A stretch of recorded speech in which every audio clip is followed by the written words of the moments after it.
Hello everyone, welcome to the course Area of Machine. Myself Ashish Umarkar, and today's our topic is Introduction to Gear Drive, and this is lecture number 20. This is the vision of Mechanical Engineering Department of NIT Polytechnic. Emerge as a premier department to produce finely skilled mechanical technologists. To achieve this vision, we have designed missions.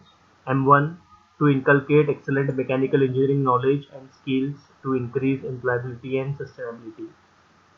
M2 to provide quality education based on recent industrial requirements in the field of mechanical engineering. M3 to undertake skill enhancement training programs for students.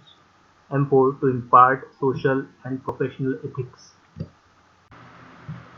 In previous video lecture, we have seen what is chain drive, various types of chains, and method of lubrication.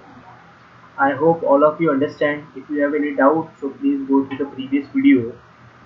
In previous video lecture, after watching the previous video, now you are able to justify the use of chain drive for power transmission. In this video lecture, the learner will be able to explain important terms related to gears. तो starting में हमने belt drive देखा, फिर हम लोगों ने chain drive देखा, और अभी ये वीडियो लेक्चर के माध्यम से हम लोग गियर ड्राइव का इंट्रोडक्शन देखने जा रहे हैं। तो गियर्स क्या होते हैं, किस प्रकार से वो काम करते हैं, वो हम लोग यहाँ पर देखने वाले हैं। और नीचे यहाँ पर पीओ और पीएसओ दिए हैं जो हम लोग ये वीडियो लेक्चर के माध्यम से अचीव कर रहे हैं। तो देखिए यहाँ पर गियर्स आप लोगों ने हर जगह पर देखा है। आप लोगों ने छोटी टॉय कार जो होती है बचपन में, उसके अंदर गियर देखे हैं। आप लोगों ने घड़ी के अंदर गियर देखे हुए हैं। टू व्हीलर का गियर बॉक्स होता है, उसके अंदर गियर्स होते हैं। फोर व्हीलर का गियर बॉक्स होता है, उसके अंदर गियर्स होते हैं। और गियर्स किस प्रकार से काम करते हैं आप लोगों को पता है।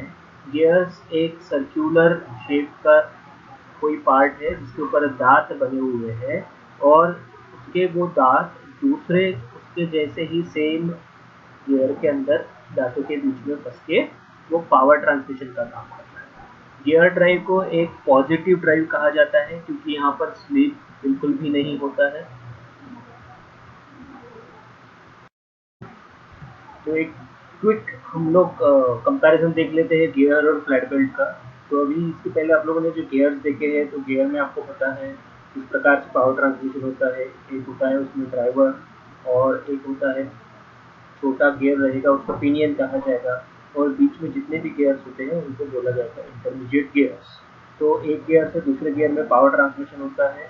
गियर जब रोटेट होते हैं तो उनका डायरेक्शन ऑफ रोटेशन आप लोग देख सकते हो कि वो उल्टे ही घूमते हैं। जैसा कि पहला गियर जो डायरेक्शन में घूम रहा है, उसके अपोजिट डायरेक्शन में दूसरा गियर घूमेगा, उसके अपोजिट डायरेक्शन में तीसरा कनेक्टेड गियर घूमेगा। तो इस प्रकार से गियर्स जो है एक दूसरे से पावर ट्रांसमिशन करते हैं। गियर्स में आप लोगों ने और एक चीज़ देखी होगी कि गियर्स जो है वो क्लोज्ड चेम्बर में होते हैं। गियर्स कभी भी आपको खुले दिखाई नहीं देंगे, है ना। वो ऐसा क्यों होता है, क्योंकि गियर जो है बहुत ही महंगा एक प्रोसेस से बनते हैं। तो इसकी वजह से उसका मेंटेनेंस जो है, मेटल के होने की वजह से मेंटेनेंस ज़्यादा होता है, उनको ऑयल ग्रीसिंग प्रॉपर्ली देना पड़ता है। अगर इन केस कोई बाहर का पार्टिकल उसके अंदर चला जाता है, गियर के अंदर मानो कोई डस्ट पार्टिकल चला गया, तो वो डस्ट पार्टिकल जो है वो गियर की टिप के ऊपर जो है वियर एंड टियर करवाएगा, और वियर एंड टियर एक बार स्टार्ट हो गया तो वो गियर जल्दी खराब हो जाएगा, और वो महंगे होने की वजह से आप लोग उनको अफोर्ड नहीं कर पाए। इसलिए उनको जो है क्लोज चेम्बर में रखा जाता है, और उनका ऑयलिंग ग्रीसिंग ज़्यादा रहेगा, मेंटेनेंस बहुत ज़्यादा रहेगा। तो ध्यान में रखिए, the most important disadvantage of this gear, disadvantage बोलेंगे या फिर हम लोग बोलेंगे कि उसका एक लिमिटेशन है कि गियर जो है, manufacturing of gear require special tools and equipments. Special tools and equipments की मदद से आपको उसके लिए एक स्पेशल गियर हॉपिंग करके मशीन होता है, प्रोसेस होता है। तो उसमें आप लोगों को प्रॉपर टूल्स लगते हैं जो अलग गियर के लिए अलग अलग शेप के बनेंगे। तो उसकी वजह से ये बहुत ही कॉस्टली अफेयर हो जाता है, और गियर्स जो है बहुत कॉस्टली होने की वजह से जो है उनका यूज़ भी हम लोग वहीं पे करेंगे जहाँ पर हमको एग्जैक्ट पावर ट्रांसमिशन चाहिए, हमको स्लिप बिल्कुल भी नहीं चाहिए, और गियर वेलोसिटी रेशियो ज़्यादा चाहिए, या ऐसी बहुत सारी चीज़ें का रिक्वायरमेंट रहेगा तभी। अन्यथा जो है फ्लैट बेल्ट और गियर जो है दो अलग अलग कॉर्नर्स है। फ्लैट बेल्ट जो है सस्ता है, उसमें ज़्यादा यानी एक्यूरेसी नहीं होता है गियर में, एग्जैक्ट एक्यूरेटली हम लोग गियर ट्रांसफर करते हैं। जैसा कि आप लोग घड़ी के कांटे देखते हैं, घड़ी जो है वो कंटिन्यूसली घूम रही है और प्रॉपर टाइम दिखा रही है बिकॉज ऑफ गियर्स। उसकी जगह पर आप लोग फ्लैट बेल्ट का इस्तेमाल नहीं कर सकते। वो करोगे आप लोग स्लीपेज की वजह से आपको दिन में 2 बार जो है घड़ी को टाइम सेट करना पड़ेगा, बट गियर की मदद से हम लोग उसको सालों साल तक उसका टाइमिंग चेंज नहीं करते, है ना। तो ये एडवांटेज है गियर। तो ये पहला एडवांटेज है, it transmit exact velocity ratio. तो वेलोसिटी रेशियो जो है एग्जैक्टली जो चाहिए वो गियर की मदद से हम लोग ट्रांसमिट कर सकते हैं। It may be use to transmit large power, very large power. आप लोग सीमेंट प्लांट के अंदर कोई जाओ या फिर कोई स्टील प्लांट के अंदर जाओ तो आपको बड़े बड़े गियर्स दिखाई देंगे, और बड़े बड़े गियर्स जो है बहुत ही फॉरेन से इंपोर्ट किए जाते हैं और बहुत ही कॉस्टली होते हैं। वो उनकी देखरेख के लिए बहुत खर्चा किया जाता है। वो सेल्फ कैपिटल कॉस्ट जो है खरीदते समय उसमें बहुत सारा पैसा की लागत लगती है। तो high power, large power transmission के लिए उनका इस्तेमाल किया जाता है। High efficiency, very high efficiency, exact power transmit करता है, पूरा का पूरा पावर ट्रांसमिट करता है गियर्स। एफिशिएंसी बहुत ही अच्छा होता है। रिलायबल सर्विस, गियर बॉक्स के अंदर गियर्स घूम रहे हैं तो आपको बिल्कुल भी चिंता करने की बात नहीं है। आपके टू व्हीलर आप लोग इतने सालों से चलाते हो, वो बिल्कुल एग्जैक्ट चल रहा है, first gear, second gear, third gear, बिल्कुल रिलायबल है बिल्कुल। तो आपको कुछ सोचने की जरूरत नहीं है उसके बारे में। कॉम्पैक्ट लेआउट, वो बहुत छोटी जगह पर ये काम कर लेता है, बहुत छोटा सा वो एरिया लगता है इसको काम करने के लिए। और जैसा बेल्ट ट्रेन आप लोग देखोगे कि 2 पुलिस लगी हुई है, बेल्ट लगा हुआ है, तो बेल्ट 2 पुलिस के बीच में आप लोग कुछ भी नहीं लगा सकते, है ना। तो वो एरिया भी आप लोगों को जो है कंज्यूम हो जाता है। बेल्ट भी जितनी जगह से घूम रहा है बेल्ट, तो वो जगह भी खाली छोड़नी पड़ती है। बट गियर में ऐसा कुछ नहीं है, गियर जो है एक दूसरे को चिपक के रहते हैं, तो वहाँ पर कुछ रखने की जरूरत ही नहीं पड़ती आपको। यानी जितना जगह आपको बेल्ट ड्राइव में लगता है उससे बहुत कई कम जगह गियर ड्राइव के अंदर लगता है। But the problem with the gear drive is कि आप लोग बहुत लॉन्ग डिस्टेंस के लिए गियर का इस्तेमाल नहीं कर सकते, है ना। बहुत लंबे डिस्टेंस के लिए आप लोग गियर के लिए नहीं जा सकते। और एक डिसएडवांटेज है, the error in cutting tip may be cause vibrations and noise during operation. तो अगर कुछ एरर आ जाता है जो गियर के मैन्युफैक्चरिंग में, तो उसकी वजह से वाइब्रेशंस आते हैं, नॉइज आता है, वो दूसरे पार्ट्स को खराब कर देगा, है ना। ये सारे प्रॉब्लम जो है गियर के अंदर आते हैं। तो ये एक नॉमिनल एडवांटेज डिसएडवांटेज है गियर ड्राइव के लिए। इसके अलावा भी आप लोग कुछ लिख सकते हो जो आपको समझ में आते हैं, है ना। तो आप लोग ये ध्यान में रखिए, अगर कोई क्वेश्चन आता है related to advantages and disadvantages of gear drive और बेल्ट ड्राइव, तो आप लोग ये लिख सकते हैं। ओके, चलिए नेक्स्ट टॉपिक अपना देखते हैं, टर्म्स यूज्ड इन गियर। तो गियर जो है आप लोगों को पता है कि ये मैंने गियर का एक छोटा सा डायग्राम है यहाँ पर, तो जिसमें आपको दिख रहा है कि ये गियर का एक दांत है, ये दूसरा दांत है ना। तो इसके अंदर कुछ चीज़ें हैं, आप लोगों को थोड़ा सा ध्यान से देखनी है। ये जो दांत है यहाँ से लेके यहाँ तक इसका टोटल हाइट है, इसको हम लोग बोलेंगे working depth. This is working depth, okay. और ये वर्किंग डेप्थ के बीचों बीच एक सर्कल गया हुआ है। अभी ये जो गियर है पूरा गोल राउंड है, तो उसमें से कुछ पोर्शन हम लोगों ने निकाला हुआ है। तो एक पोर्शन जो है इसके सेंटर से गया है उसको हम लोग बोलते हैं पिच सर्कल। पिच सर्कल, जब ये गियर दूसरे गियर के साथ कांटेक्ट में आएगा उसको हम लोग बोलेंगे मेशिंग। मेशिंग, तो दूसरे गियर के साथ जब ये मेश होगा तो वो गियर का पिच सर्कल और ये गियर का पिच सर्कल दोनों जो है एक पॉइंट पे टच होंगे, दोनों जो है एक पॉइंट पे टच होंगे, ओके। तो ये पिच सर्कल वहां पर हम लोग निकालते हैं कि ये जब दूसरे गियर के साथ मैश होगा तो दोनों सर्कल्स जब टच होंगे, ये गियर का पिच सर्कल और वो गियर का पिच सर्कल जब मेशिंग में आएंगे तो सिर्फ एक पॉइंट पर टच होंगे, वो होता है अपना पिच पॉइंट, वो रहेगा अपना पिच पॉइंट, ओके। तो पिच सर्कल समझ में आ गया। तो ये एक इमेजिनरी सर्कल है जो कि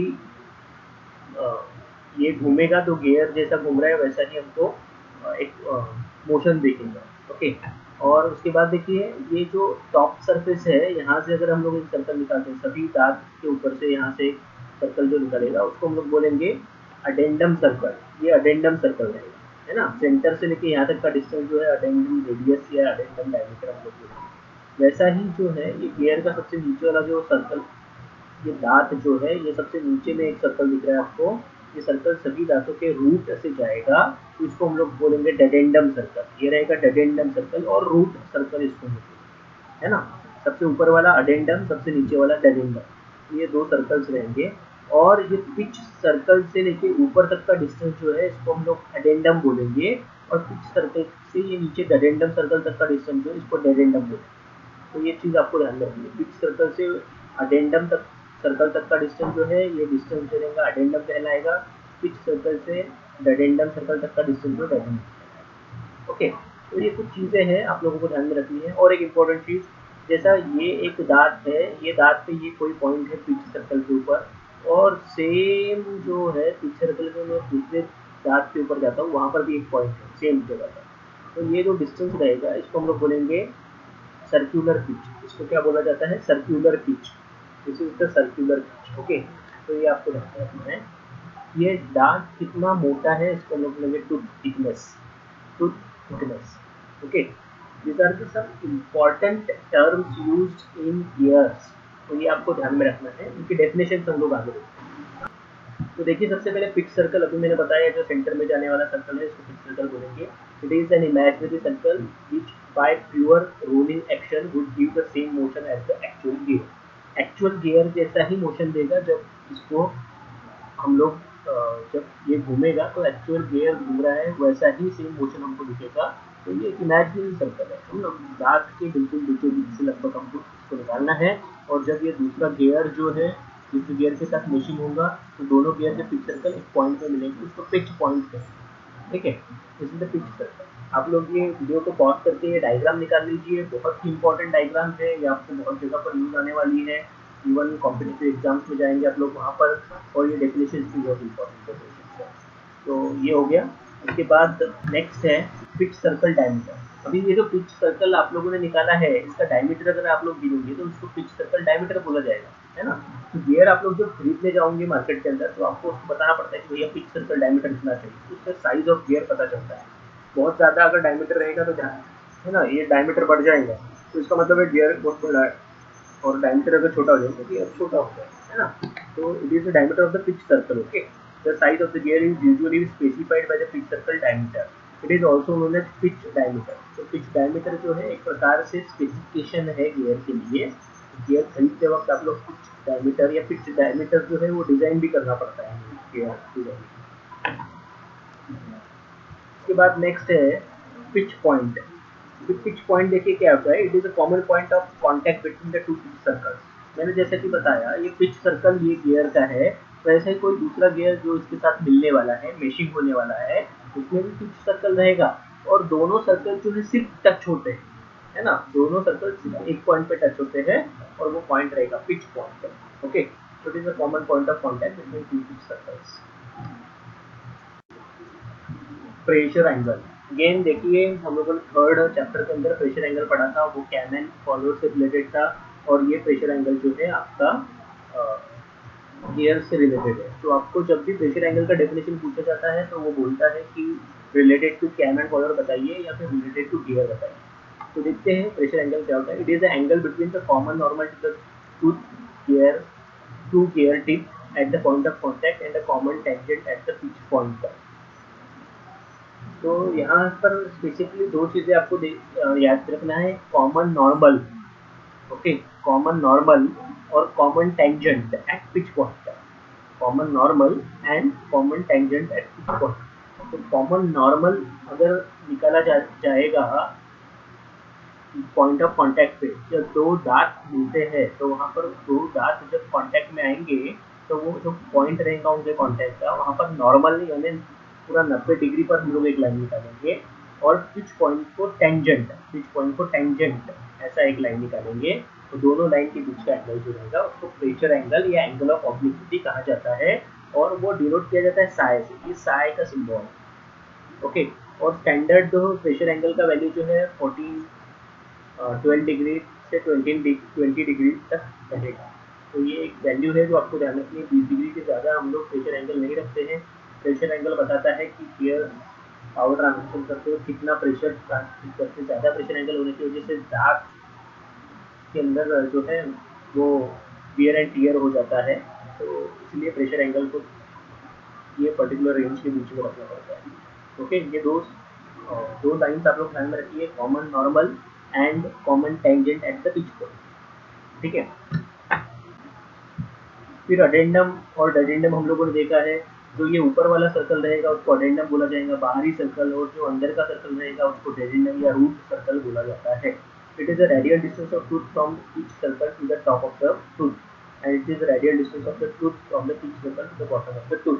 तो देखिए ये सर्कल्स है, और पिच सर्कल से ऊपर तक का ये अडेंडम सर्कल तक का डिस्टेंस जो है, ये डिस्टेंस यहाँ पर दिखाया है, देखो अडेंडम करके, और ये पिच सर्कल से नीचे का डिस्टेंस जो है उसको डेडेंडम करके दिखाया गया है। ओके, तो ये अडेंडम और डेडेंडम ये जो है ये डिस्टेंसेस को बोला जाता है, और ये सर्कल जो है उनको अडेंडम सर्कल और डेडेंडम सर्कल बोला जाता है। यहाँ पर आ गया अडेंडम सर्कल और डेडेंडम सर्कल। तो ये भी एक इम्पॉर्टेंट चीज़ है जो स्पेसिफिकेशन ऑफ ईयर में यूज किया जाता है, या फिर आप लोग डिजाइन करते हो, तो ये चीज़ आप लोग ध्यान में रखना पड़ता है, अडेंडम कितना है, डेडेंडम कितना है, डायमीटर के।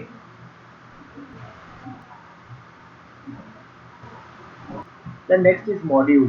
तो मॉड्यूल देखिए क्या है, बहुत ही इंपॉर्टेंट डेफिनेशन है, बहुत बार पूछा जाता है, आप लोग कोई कॉम्पिटिटिव एग्जाम में उसमें भी आएगा। It is the ratio of pitch circle diameter in millimetre to the number of tip. तो पिच सर्कल डायमीटर जो है, पिच सर्कल जो है ये जो सेंटर से जाता है उसको पिच सर्कल बोला जाता है। तो इसका जो ये डायमीटर है divided by number of tip, ये दोनों का रेशियो आपको लेना पड़ेगा, तो आपको मॉड्यूल मिलेगा। D is the pitch circle diameter, ये एमएम में रहेगा, और T is the number of tip, तो ये दोनों का रेशियो करेंगे। तो टी जो है नंबर ऑफ टीथ है, तो इसका तो कोई यूनिट नहीं है, पर डायमीटर का यूनिट एमएम है, तो इसका यूनिट क्या हो जाएगा, एमएम हो जाएगा। Unit of module is MM. तो आपको ये ध्यान में रखना है, एम से इसको डिनोट किया जाता है, डी बाई टी होता है, और इसका यूनिट होता है एमएम। तो आप लोगों को बहुत बार ये रेशियो पूछा जाता है कि ये रेशियो को क्या कहा जाता है, या फिर मॉड्यूल यानी कौन सा रेशियो है। तो ये चीज़ आपको डायमीटर, इसका डेफिनेशन अगर याद होगा तो आपको याद रहेगा। तो आपको ये बड़ी ध्यान से मॉड्यूल क्या होता है ये समझना है और ध्यान रखना है।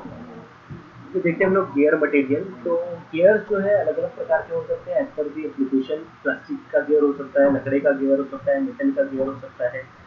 तो डिपेंडिंग अपॉन वो कहाँ पर यूज़ किया जा रहा है और कितना पावर ट्रांसमिशन करना है। हाई पावर ट्रांसमिशन के लिए उसको जो है आपको स्ट्रेंथ अच्छा चाहिए तो मेटालिक रहेगा वो। जहाँ पर स्ट्रेंथ की जरूरत नहीं है तो वो आप लोग नॉन मेटालिक यूज़ कर सकते हो। Then again wear and tear कितना है, नॉइज कितना है, सर्विस कंडीशन कैसा है, ये सारी चीज़ें जो है आपको देखनी पड़ती है। और उनके जो मैन्युफैक्चरिंग का तरीका है, जैसा मैंने बताया हॉबी ऑपरेशन है जिसमें गियर्स डिज़ाइन होते हैं, तो उसमें टूल जो है वो भी अलग अलग गियर से अलग अलग शेप का होता है। तो वो हॉबिंग प्रोसेस से जो गियर बनते हैं तो इट इज़ कॉस्टली मैटर। तो आप लोगों को कॉस्ट को देखना है, तो कॉस्ट के हिसाब से गियर्स जो है तो वो कास्टेड गियर्स भी होते हैं, तो कास्टेड गियर सस्ते होते हैं, डायरेक्ट कास्टिंग से बन जाते हैं। तो इस प्रकार से गियर का जो आप लोगों का एप्लीकेशन है किस प्रकार से है, उसके हिसाब से उनको आप लोग मटेरियल सेलेक्ट करोगे। ओके, यहाँ पर एक सेंटेंस देखिए, the cast iron is the widely use for manufacturing of gears due to its good bearing properties, excellent machinability and use of producing complicated shapes by casting method. है ना, तो casting से, cast iron से material का gear बनता है, जो कि एक इजीली एक्सेलेंट मशीनेबिलिटी उसकी है। तो कास्टिंग से बहुत बार गियर्स बनाए जाते हैं। लॉ ऑफ गियरिंग देखिए, एक छोटा सा डेफिनेशन है, आपको याद रखना है, और ये डायग्राम थोड़ा सा आपको समझने की कोशिश करनी है। फिर से देखिए, law of gearing, common normal at the point of contact between a pair of tip must always passes through the pitch point. अभी पिच पॉइंट क्या है, दो पिच सर्कल जहाँ पर मिलते हैं वो रहेगा पिच पॉइंट। तो यहाँ पर मैं आपको पिच पॉइंट दिखाता हूँ, ध्यान से देखिए। तो ये पर्टिकुलर एक सर्कल गया हुआ है, ठीक है, ये एक सर्कल गया, ये दूसरा सर्कल गया, ठीक है। ये दोनों यहाँ पर, दोनों जो है यहाँ पर मिले हुए, दोनों जो है ये पॉइंट पे मिले, ठीक है, दोनों एक पॉइंट पे मिले। ये पॉइंट है पिच पॉइंट, ये मेरा रेड कलर का डॉट जो दिख रहा है आपको, वहाँ पर है पिच पॉइंट। अभी ये पिच पॉइंट पे आप लोगों को जो है पिच पॉइंट, यहाँ पर सेंटेंस क्या बोला है, common normal at the point of contact between the pair of tip must passes through the pitch point. तो यहाँ पर देखिए ये डार्ट जो है यहाँ पर मिला हुआ है एक दूसरे के साथ, ठीक है। ये एक दूसरे गियर का डार्ट है और ये एक दूसरे गियर का डार्ट, ये दोनों जो है यहाँ पर मिले हुए, यहाँ पर ये मिले हुए हैं। और ये जो है कॉमन नॉर्मल हम लोगों ने निकाल दी दोनों के पता। कॉमन नॉर्मल यानी क्या है, ये दोनों जहाँ पर मिले हैं वहाँ पर 90 डिग्री की एक लाइन निकाल दी है, और ये 90 डिग्री की लाइन जो है ये पिच पॉइंट से जाएगी। तो लॉ ऑफ गियरिंग क्या बोल रहे हैं कि जब दो दांत मिलते हैं, दो दांत का जो पॉइंट ऑफ कांटेक्ट होता है वहाँ पर आप लोग नॉर्मल निकाल दो। नॉर्मल यानी क्या है, 90 डिग्री। तो यहाँ पर एक 90 डिग्री का मैंने लाइन निकाल दिया, तो ये 90 डिग्री का लाइन जो है वो पिच पॉइंट से जाएगा।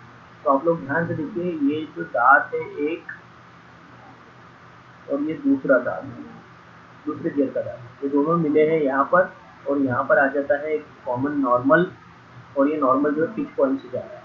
तो ये जो है हम लोगों को लॉ ऑफ गियरिंग बताता है कि ये जाना ही चाहिए, अगर ये नहीं जा रहा है तो वो गियर जो है वो काम नहीं करेगा प्रॉपर, है ना।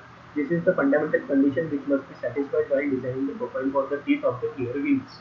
अगर ये ऐसा नहीं होता है तो गियर्स वियर एंड टियर हो जाएंगे, उनका लाइफ कम रहेगा, नॉइस करेगा, वाइब्रेशंस आएंगे, ये प्रॉब्लम्स इसके अंदर आता है। तो law of gearing, every gear must follow the law of gearing. तो दिस इज फॉर टुडे। और आज के इस वीडियो लेक्चर के माध्यम से हम लोगों ने अपना 4 यूनिट आउटकम अचीव किया है, जो कि है select suitable gear for the given application with justification. और आज की वीडियो लेक्चर के माध्यम से हम लोगों ने गियर्स क्या होते हैं, उनके टर्म्स कौन सी है इंपॉर्टेंट, वो सीखा हुआ है। अभी हमारे सिलेबस के अंदर टाइप ऑफ गियर्स नहीं है, जो कि एक इम्पॉर्टेंट चीज़ थी, बट सिलेबस में ना होने की वजह से हम लोगों ने उसको कवर नहीं किया है। स्टिल जो विच पार्ट है वो बेसिक है, आपको वो समझना है। और यहाँ पर पी और पी एस ओ ये है जो हमारे ये वीडियो लेक्चर के माध्यम से अचीव किए जा रहे हैं। Okay, thank you everyone. Our next lecture will be on gear train, which is also a part of topic 4.3.